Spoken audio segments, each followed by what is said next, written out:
Excellencies on the table, just to say that I'll observe all the protocols in order to save time. Ladies and gentlemen, Jai Hind and good evening. Perhaps let's start with the story of how the Sustainable Development Goals came to play. And I just have to turn to Ambassador Willibet of Kenya to thank Kenya as a member state which got together with Hungary and Ireland in the Open Working Group. And what you see as the Sustainable Development Goals today is the work of these three countries in driving the whole agenda at the United Nations in New York. So it is a privilege for me as the United Nations resident coordinator to be serving a country like Kenya, which has a vision which goes beyond every consideration. Let's talk about some economic statistics. There is, just between Kenya, Nigeria, and South Africa, these are the three most important investment destinations that have been identified by the Economist Group. From Nigeria, we have a Deputy Secretary General of the UN, the daughter of a herder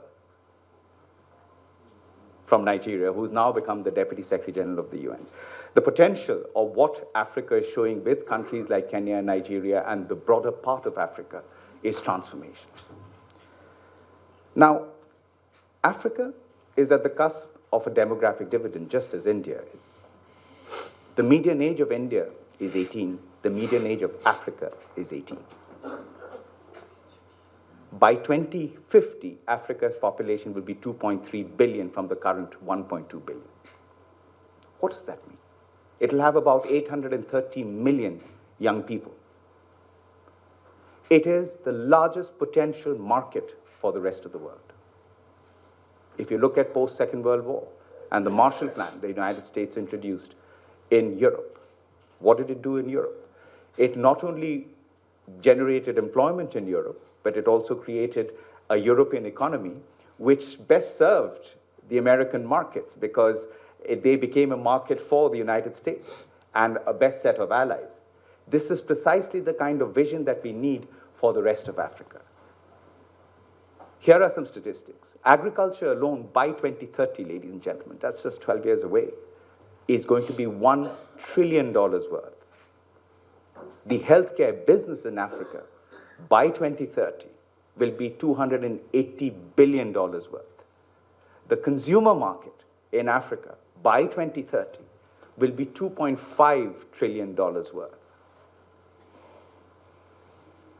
I don't know how many of you know the story of Unilever when it came to India. Unilever came to India in 1908. When India was a colony of the British, we were extremely poor and impoverished society. But Unilever decided to hang in there. Today, with a population of 1.3 billion, 2 out of 3 Indians use a Unilever product of some sort. It's in your lifestyle, it's in your home.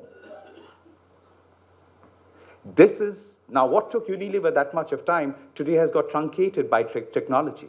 Technology is helping us leapfrog with a rapidity in social media, through Facebook, through every other communication channel, that reputation is moving extremely fast.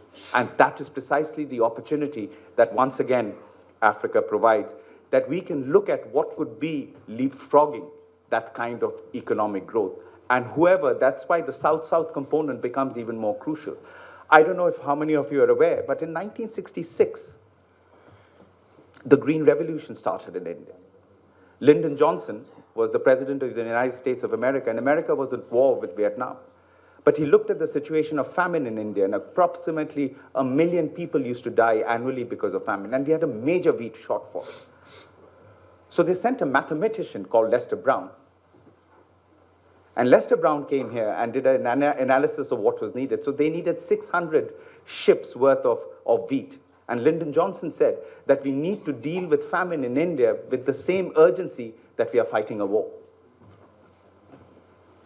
And that's how the Green Revolution really got started. So when Ambassador Willibet talked about how India has become pretty self-reliant in the area of food security, there is so much of learning, opportunity, business potential, and growth that the two countries can share. So again, the opportunities that we have in front of us right across the corner on the 26th of November, Kenya will be hosting the first global Blue Economy Conference. That Blue Economy Conference is a place which is an ideal ideal symposium for bringing the South and South together.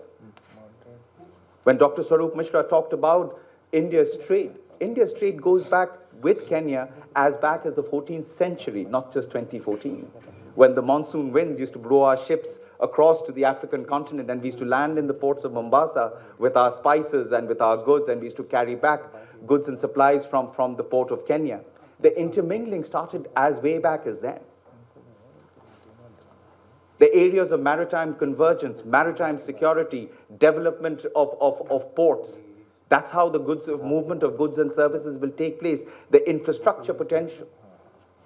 So it's all there, and it's a matter of how do we now bring our intellectual, our financial, our innovative capital together. And there are three things that will transform the game, ladies and gentlemen, which is here in India and which is there in Africa, is big data. The second is technology. The third is innovation. Both continents have virtually mastered this. I was at the Silicon Valley recently for a meeting of the African diaspora. The number of Africans and Indians in particular that are actually leading companies on technology and innovation is absolutely mind-blowing.